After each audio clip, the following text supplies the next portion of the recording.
Hello friends, good morning. मेरा नाम सुमित मालव है और मैं वर्सेटाइल जीके जोन में आप सबका स्वागत करता हूं। आज हम कुछ करंट अफेयर्स के बारे में बात करेंगे, करंट अफेयर्स की क्लासेस के बारे में बात करेंगे। ओके, तो स्टार्ट करते हैं सबसे पहले आज के पहले करंट अफेयर्स की। आपने देखा होगा कल के जो पहला करंट अफेयर्स है, तो सबसे अच्छी खबर जो आ रही है जम्मू कश्मीर से आ रही है। अब जम्मू कश्मीर से क्या खबर आ रही है कि वहाँ पर जो 5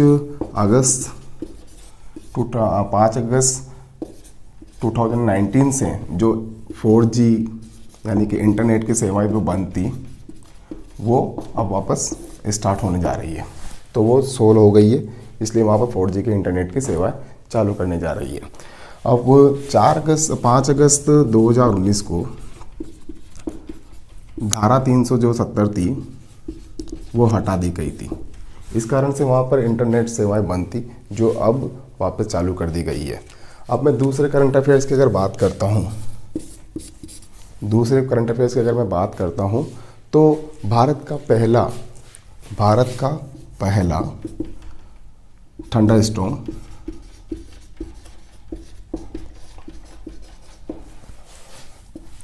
रिसर्च टेस्ट बेड भारत का पहला thunder storm research test bed Orissa के बालेश्वर में स्थापित किया जा रहा है। कहाँ पर स्थापित किया जा रहा है? उड़ीसा के बालेश्वर में। उड़ीसा के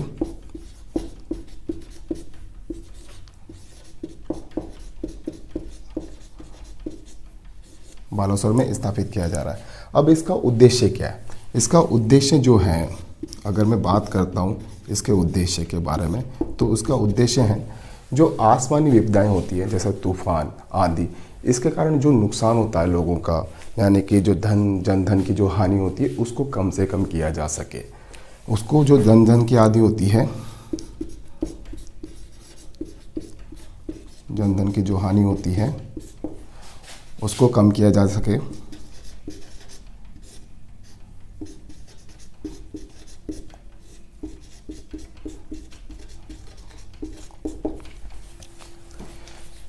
अब ये जो thunder storm research test bed है, ये किसके सहयोग से स्थापित किया जा रहा है? इसके जो है वो भारतीय पृथ्वी विज्ञान मंत्रालय,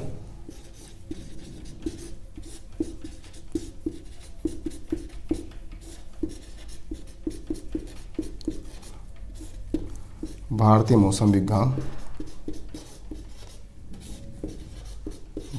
मौसम विभाग,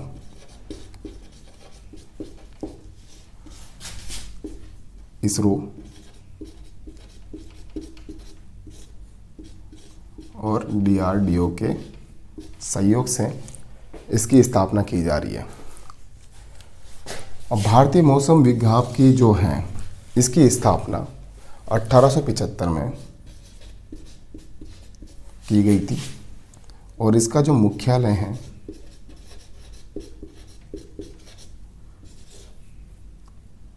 वो नई दिल्ली में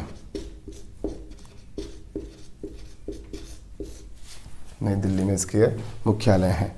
और अगर मैं इसकी बात करता हूँ तो जो इसके महानिदेशक हैं, हाल फिलहाल जो इसके महानिदेशक हैं उनकी मैं बात करता हूँ।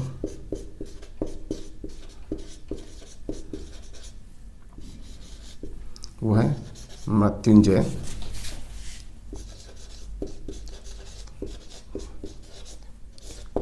महापात्र।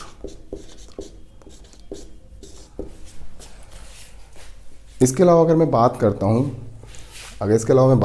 तो जो है एमपी के भोपाल में एक उच्च श्रेणी का मौसम परीक्षण केंद्र भी स्थापित किया जा रहा है। कहाँ पर स्थापित किया जा रहा है? मैं इसको इधर लिख लेता हूँ,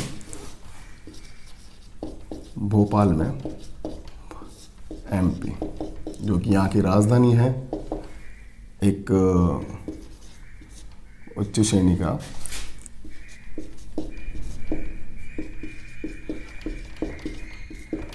मौसम परीक्षण केंद्र स्थापित किया जा रहा है, जो मौसम के बारे में आपको जानकारी देगा।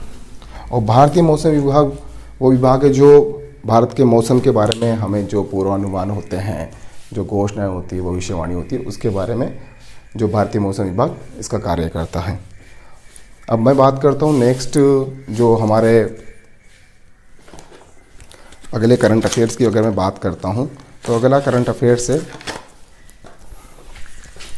अगर आप लोगों ने इसको उतार लीजिए या फिर इसका स्क्रीनशॉट ले लीजिए, मैं आपको कुछ टाइम दे देता हूँ।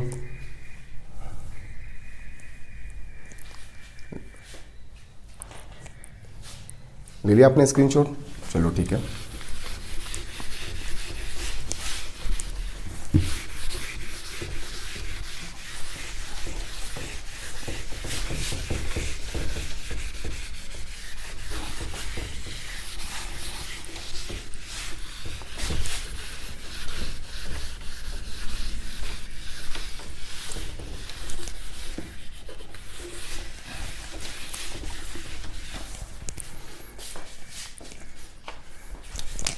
अगले जो हैं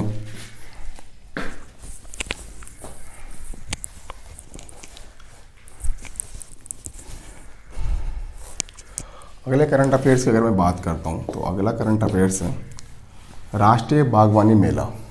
राष्ट्रीय बागवानी मेला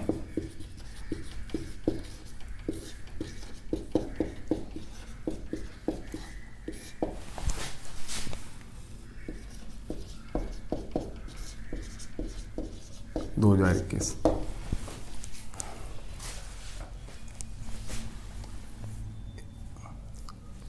इसकी थीम की अगर मैं सबसे पहले बात कर रहा हूँ, ये जो है बेंगलुरु में आयोजित किया जा रहा हूँ। ये मेला बेंगलुरु में आयोजित किया जा रहा है।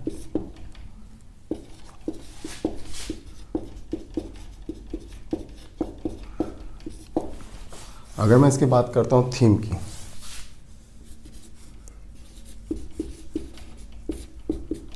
तो startup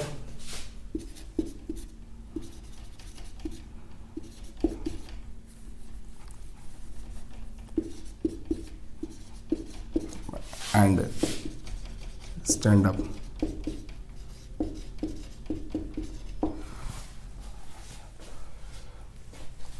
Bharat and startup and stand up India बागवानी के लिए, ये 2021 के लिए इसकी थीम है। ओके, ये ICAR वो IIHR के सहयोग से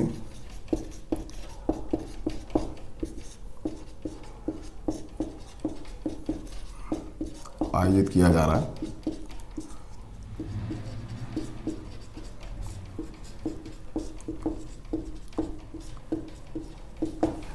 ICAR का मतलब होता है Indian council of agriculture and research. इसका भारतीय कृषि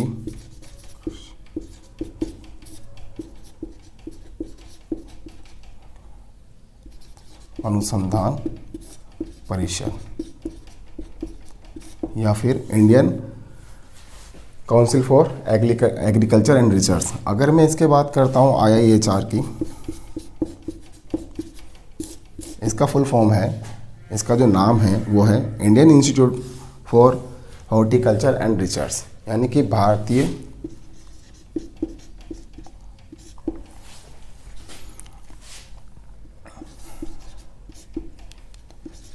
बागवानी अनुसंधान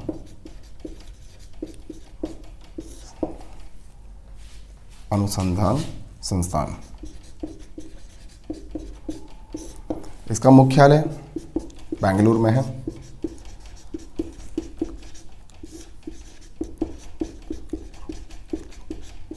इसका मुख्यालय बेंगलुरु में है। ओके, अब मैं बात करता हूँ जो इसका मुख्यालय बेंगलुरु में है। ओके, और इसके जो मुख्यालय पे ही ये जो है आयोजन किया जा रहा है। ओके, अब मैं बात करता हूँ अपने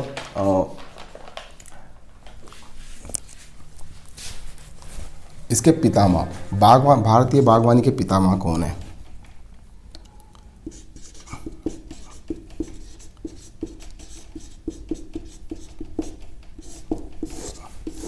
एम एच मैरीगोडा, ये भारतीय बागवानी के पिता हैं। भारतीय बागवानी के इनको पिता कहा जाता है। ये एक इम्पोर्टेंट क्वेश्चन हो सकता है आपके लिए कि हाल ही में जो है राष्ट्रीय बागवानी मेला कहाँ आयोजित किया गया है। ये बेंगलुरु में आयोजित किया गया है और किसके सहयोग से है, ICAR और IIHR। IIHR जो है भारतीय कृषि अनुसंधान परिषद के अंतर्गत ही कार्य करता है। ओके, और इस साल की जो थीम है वो startup and stand up India बागवानी के लिए, ये इसकी थीम है। एम एच मैरीगोडा जो भारतीय बागवानी के पिता हैं, इन्होंने काफ़ी वर्क किया है भारतीय बागवानी में, इसलिए इनको भारतीय बागवानी का पिता कहा जाता है। ओके, इसका आप स्क्रीनशॉट ले लीजिए। अब मैं नेक्स्ट करंट अफेयर्स की बात करता हूँ, तो नेक्स्ट करंट अफेयर जो है उसके बारे में बात करते हैं। ले लिया करंट अफेयर, सॉरी, ले लिया आपने स्क्रीनशॉट? Okay, thank you.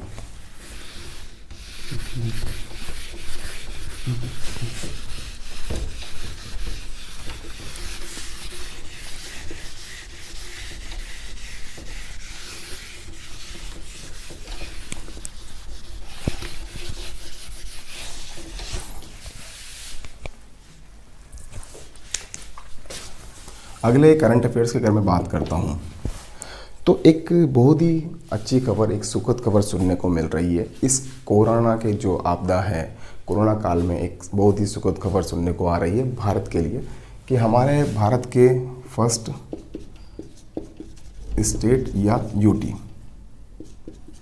यानी कि भारत के जो राज्य या केंद्र शासित प्रदेश हैं उसमें अंडमान निकोबार,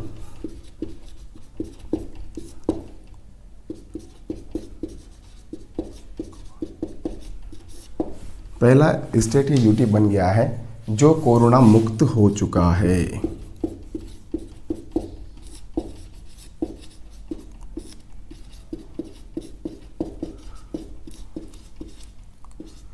कोरोना मुक्त हो गया है पहला अंडमान, पहला यूटी जो है या स्टेट की अगर मैं बात करता हूं तो अंडमान निकोबार एक ऐसा जो द्वीप समूह है वो कोरोना से मुक्त हो चुका है। ये भारत के लिए सबसे सुखद खबर है। ओके, अब मैं नेक्स्ट करंट अफेयर्स के बारे में बात करता हूँ। तो नेक्स्ट करंट अफेयर्स है पेपाल। अभी पेपाल क्या है? पेपाल एक डिजिटल प्लेटफॉर्म है, पेमेंट डिजिटल प्लेटफॉर्म। ये एक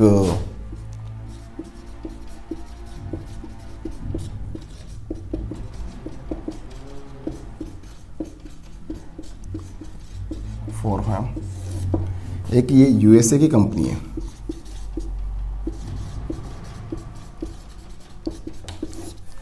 जिसने हाल ही में अपना जो सेवाएं, जो भारत में सेवाएं दे रही थी, घरेलू यानी डोमेस्टिक सेवाएं दे रही थी, भारतीय लोगों को सेवाएं दे रही थी, वो समाप्त करने का निर्णय किया है। यानी कि घरेलू जो सेवाएं हैं समाप्त करने जा रही है 1 अप्रैल 2021 से। ये सिर्फ जो है भारतीय जो व्यवसायिक हैं, भारतीय जो व्यवसायिक घराने हैं उनको ही अंतर्राष्ट्रीय मार्केट में हेल्प करेगी। यानी कि सिर्फ इंटरनेशनल मार्केट में भारतीय व्यवसाय को अपना जो सामान बेचने के लिए भारतीय इंटरनेशनल मार्केट में उसके लिए उनको हेल्प करेगी। तो ये सिर्फ एक इंटरनेशनल मार्केट के लिए वर्क करने वाली घरेलू सेवाओं को ये समाप्त करने जा रही है। ओके, अब मैं बात करता हूँ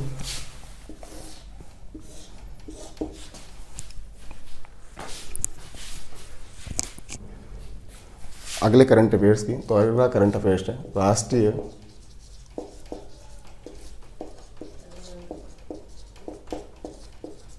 परिषद, राष्ट्रीय सुरक्षा परिषद है, उसका नया अध्यक्ष जो है SM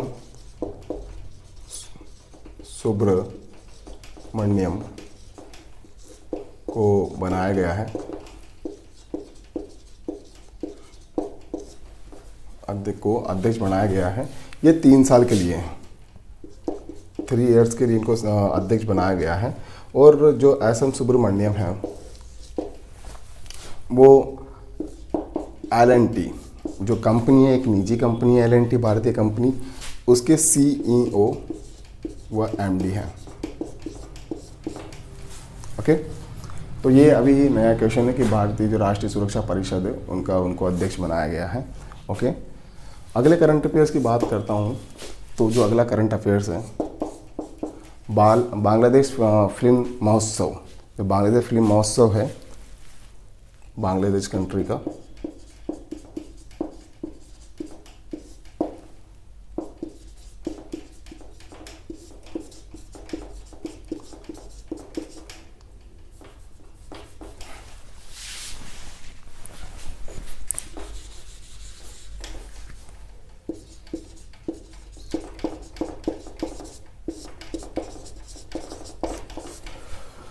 बांग्लादेश फिल्म समारोह, ये इसका आयोजन जो है बांग्लादेश के बाहर, ये बांग्लादेश का फिल्म समारोह है, लेकिन इसका आयोजन बांग्लादेश के बाहर यानी कि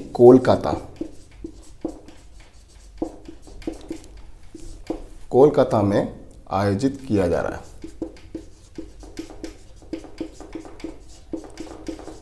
ये क्वेश्चन बन सकता है कि बांग्लादेश फिल्म समारोह कहाँ पर आयोजित किया गया, और ये इसका तीसरा संस्करण है, यानी कि तीसरा जो फेस्टिवल है ये थर्ड फेस्टिवल है। ओके, अगर इसका स्क्रीनशॉट ले लीजिए या फिर इसको आप नोट डाउन कर लीजिए। अगर आपने नोट डाउन नहीं किया है तो इसका नोट डाउन कर लीजिए, मैं आपको कुछ टाइम दे देता हूँ।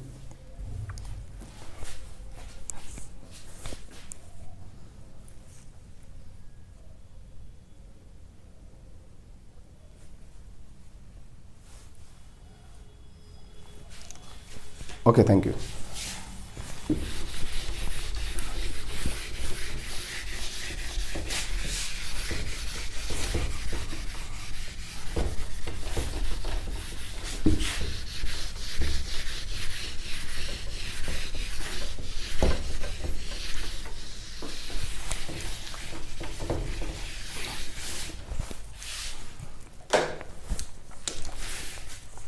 अगले करंट अफेयर्स की अगर मैं बात करता हूँ तो सेंट्रल गवर्नमेंट ने अभी घोषणा की है कि 2021 और 2022 का जो फाइनेंशियल ईयर है, यानी कि जो वित्तीय वर्ष है, फाइनेंशियल ईयर, इसमें 1000 मंडियां को, जो 1000 मंडियां हैं उनको ई नाम से जोड़ा जाएगा। यानी कि जो भारत के जो सरकार है, केंद्र सरकार है, वो किसानों को हेल्प करने के लिए, किसानों को सहायता प्रदान करने के लिए पूरे देश भर में 1000 मंडियों को ई नाम से जोड़ेगी। अब ये ई नाम क्या है, ये कि ई नाम क्या है, अगर मैं बात करता हूँ ई नाम, भारतीय कृषि बाजार, राष्ट्रीय कृषि बाजार या ई नाम, ये एक ऐसा प्लेटफॉर्म है, जहां पर फार्मर्स यानी कि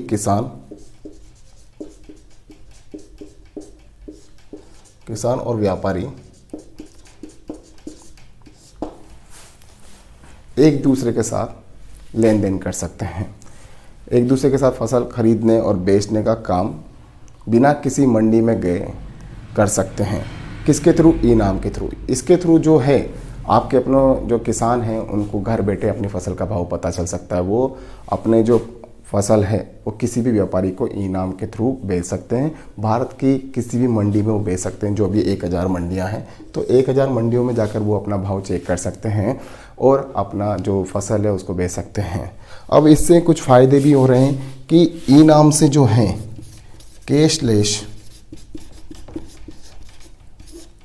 लेन देन को भी बढ़ावा मिल रहा है, कैशलेस लेन देन को बढ़ावा मिल रहा है। यानी कि हम जो है डिजिटल पेमेंट की तरफ बढ़ रहे हैं, यानी किसान जो हैं कैशलेस डिजिटल पेमेंट की तरफ बढ़ रहे हैं। ओके, अब इसके बाद बात करता हूँ जो किसानों को पैकेजिंग है। ओके, पैकेजिंग भी बनाने में जो पैकेज करना है, उनको पैकेजिंग करनी है अपने माल की, अपने कृषि के जो अपने माल हैं, फसल है, उसके बारे में जो पैकेजिंग करनी है, उसकी जो छटाई करनी है, उसके बारे में भी जो है उनको प्रशिक्षण मिल रहा है। यानी कि छटाई व पैकेजिंग में भी उनको एक प्रशिक्षण मिल रहा है।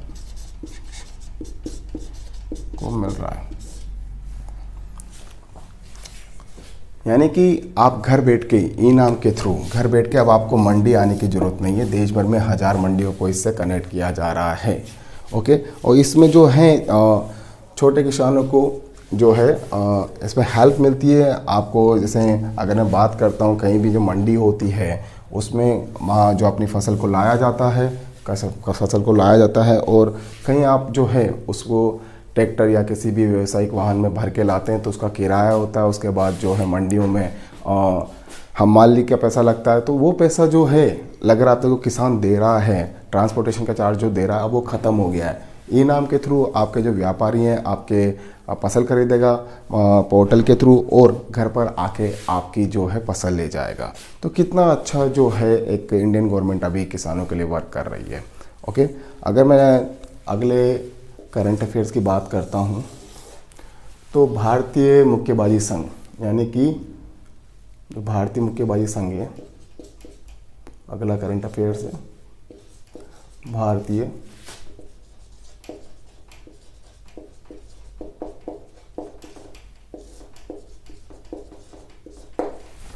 इसके नए अध्यक्ष अजय सिंह बने हैं। ओके,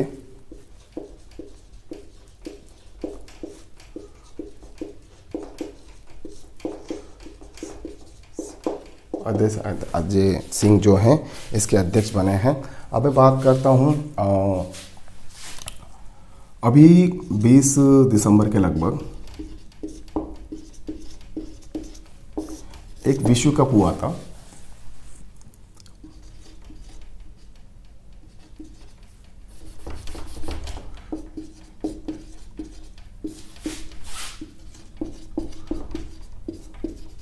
एक विश्व कप हुआ था मुक्केबाजी का, जिसमें से भारत ने 9 पदक जीते हैं। 3 गोल्ड, 2 सिल्वर और 4 ब्रॉन्ज। और विकास पंघाल भारत के एक मुक्केबाज हैं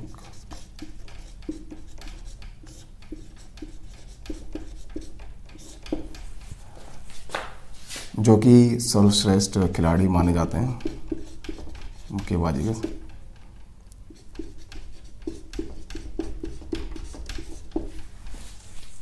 खिलाड़ी विकास पंघाल सर्वश्रेष्ठ खिलाड़ी माने जाते हैं। और इसके अलावा जो 3 गोल्ड हैं, जो 3 गोल्ड मेडल जिन लोगों ने हासिल किए हैं, वो है पहले विकास पंघाल हैं, ओके, दूसरा है मनीषा मोहन,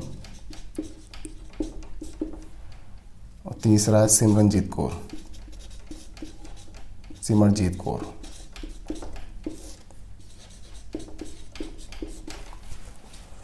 ये 3 ऐसे प्लेयर हैं जिन्होंने वर्ल्ड कप में भारत के लिए 9 पदक जीते। उसमें 3 गोल्ड मेडल इन लोगों ने जीते थे, विकास पंघाल, मनीषा मोहन और सिमरनजीत कौर।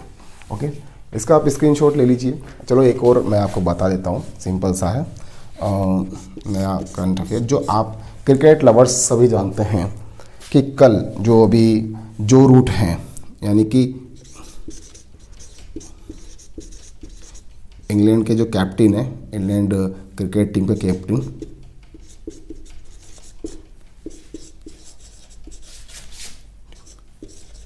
कि जो रूट हैं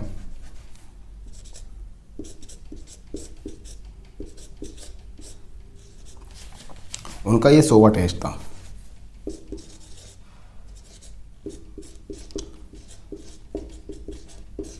सोवा टेस्ट खेल रहे हैं। जो रूट जो हैं इंग्लैंड क्रिकेट टीम के कैप्टन भी हैं और 100वां टेस्ट खेल रहे हैं। इन्होंने सबसे अच्छा कारनामा क्या है कि ये पहले फर्स्ट प्लेयर हैं, ये क्या है, फर्स्ट प्लेयर हैं जिन्होंने डबल सेंचुरी, यानी कि डबल सेंचुरी, दोहरा शतक